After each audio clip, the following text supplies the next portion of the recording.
ವಿಷಯ ಹೇಳೋದು ಮತ್ತೆ ಹೇಳಬೇಕು ಅನ್ಕೊಂಡಿದ್ದೆ. ನಾಗೇಶ್ ಅವರು ಇದಾರ?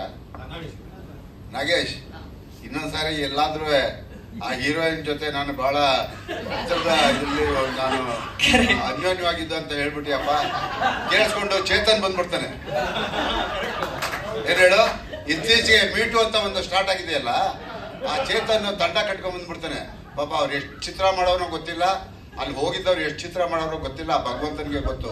ಮೀಟು ಅನ್ನೋ ವರ್ಡು ಇತ್ತೀಚೆಗೆ ಯಾವುದೋ ಕೇರಳದಲ್ಲಿ ಬಂದಿದೆ ಅಂತ ಹೇಳಿ ಕನ್ನಡ ಚಿತ್ರರಂಗಕ್ಕೆ ಅವನು ಬಹಳ ದೊಡ್ಡ ಹೀರೋ ಆಗೋದಕ್ಕೆ ಮಾಡೋ ಕೆಲಸ ಇಲ್ಲ, ಅದನ್ನ ಹಚ್ಕೊಂಡವನೆ. ಎಲ್ಲ ಹಚ್ಕೊಂಡಾಯ್ತು, ಈಗ ಇದನ್ನ ಹಚ್ಕೊಂಡಿದ್ದಾರೆ. 90 ವರ್ಷ ಚಿತ್ರರಂಗಕ್ಕೆ.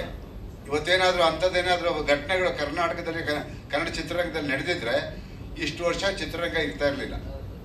ಈಗ ಏನೋ ಬಂದ್ಬಿಟ್ಟವನೇ, ಏನೋ ಕಿತ್ತಾಕ್ತು ಅನ್ನೋಕ್ಕೆ ಮಾತಾಡ್ತಾ ಇದ್ದಾನೆ. ಅದನ್ನ ಸಮಯ ಬಂದಾಗ ನಾವು ಮಾತಾಡ್ತೀವಿ. ಈಗಾಗಲೇ 14ನೇ ತಾರೀಕು ಇಲ್ಲಿ ಯಾರಾದ್ರೂ ಇದ್ರೆ, ಯಾಕೆಂದ್ರೆ ಭಯ ಆಗುತ್ತೆ ರೀ ಇತ್ತೀಚೆಗೆ ಸಿನಿಮಾಗಳನ್ನ ಮಾಡಬೇಕು ಅಂತ ಹೇಳಿದ್ರೆ.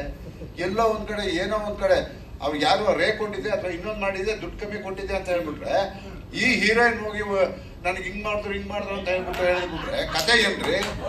ಪಿಕ್ಚರ್ ಯಾಕ್ರಿ ಮಾಡೋದು? ಆಗಲ್ಲ ಅನ್ನೋದು ಗ್ಯಾರಂಟಿ ಏನು? ಇದೆಲ್ಲ ಕನ್ನಡ ಚಿತ್ರರಂಗದಲ್ಲಿ ಬಹಳಷ್ಟು ಮಹಾನ್ ಪುರುಷರು ಆಳೋಗಿದ್ದಾರೆ. ಯಾರು ಎಂತಂತಾರೆ, ರಾಜ್ಕುಮಾರ್ ಅಂತ, ವಿಷ್ಣುವರ್ಧನ್, ನಮ್ಮ ಅನಂತ ಶಂಕರ್ನಾಗ್, ಎಂತಂತವ್ರು ಆಳಿದ್ದಾರೆ ಇದನ್ನ. ಇವೆಲ್ಲ ಇದ್ದಿದ್ರೆ ಇಷ್ಟು ಚಿತ್ರಗಳು. ಅದು ಅಂಬರೀಷ್ ಇತ್ತೀಚೆಗೆ ಯಾರೋ ಒಬ್ಬ ನಟಿ ಬಂದ್ಬಿಟ್ಟು ಇದನ್ನ ದೊಡ್ಡ ಇಶ್ಯೂ ಮಾಡ್ತಾ ಇದ್ದಾರೆ.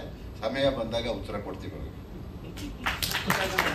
ಅಲ್ಲ, ಸಾರಾ ಗೋವಿಂದ್ ಅವರು ಹೋರಾಟಗಾರರು ಅನ್ನೋದು ಎಷ್ಟು ಚೆನ್ನಾಗಿ ಗೊತ್ತಾಗುತ್ತೆ ಅಂದ್ರೆ ನೋಡಿ, ಯಾವುದೇ ಇಲ್ಲ, ಈಸ್ ವೆರಿ ಫ್ರ್ಯಾಂಕ್.